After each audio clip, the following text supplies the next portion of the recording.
বাংলাদেশের ক্রিকেট ইতিহাসের সফল ক্রিকেটার তো বটেই, আলোচিত ও বর্ণিল এক চরিত্র সাকিব আল হাসান।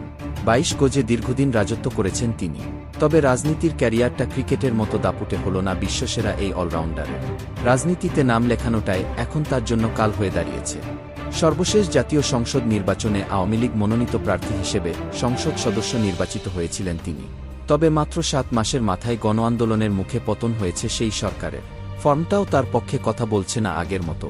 এরই মধ্যে ভারতের মাটিতে টেস্ট সিরিজ চলাকালে ক্রিকেটের ২ ফরম্যাট টেস্ট এবং টি-20 থেকে অবসরের ঘোষণা দিয়েছেন সাকিব।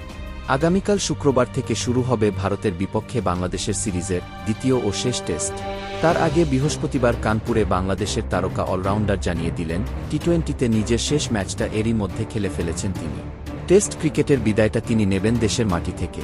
অক্টোবরে দক্ষিণ আফ্রিকা সিরিজে শেষবার বাংলাদেশের হয়ে সাদা পোশাকে দেখা যাবে তাকে। অবসরের কথা জানিয়ে সাকিব প্রেস কনফারেন্সে বলেন, আমার মনে হয় টি-20তে আমি আমার শেষ ম্যাচ খেলে ফেলেছি। মিরপুরে দক্ষিণ আফ্রিকার বিপক্ষে খেলতে পারলে সেটি হবে আমার শেষ টেস্ট। অবশ্য দেশে ফেরা নিয়ে সাকিবের কিছু ঝামেলা আছে। বৈষম্যবিরোধী আন্দোলনে হত্যাকাণ্ডের ঘটনার একটি মামলার আসামি তিনি। দেশে ফিরলে গ্রেপ্তার বা অন্যভাবে হয়রানির একটা শঙ্কা আছে তার। সাকিব জানান, এ ব্যাপারে বিসিবির সঙ্গে যোগাযোগ রাখছেন তিনি। দেশে ফিরতে এজন্য কিছু শর্ত জুড়ে দিয়েছেন বিসিবিকে।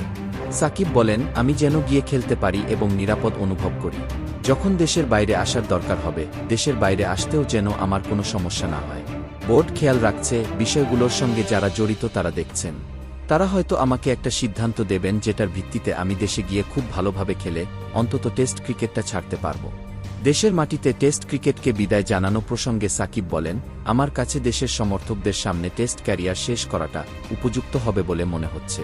বাংলাদেশ ক্রিকেট আমাকে অনেক কিছু দিয়েছে এবং এই ফরম্যাটের শেষটা আমি ঘরের মাঠেই করতে চাই। আমি বিসিবির কাছে নিজের শেষ টেস্টটি মিরপুরে খেলার ইচ্ছা প্রকাশ করেছি। যদি এটা না হয় তাহলে কানপুরে ভারতের বিপক্ষে ম্যাচটিই আমার শেষ টেস্ট হবে।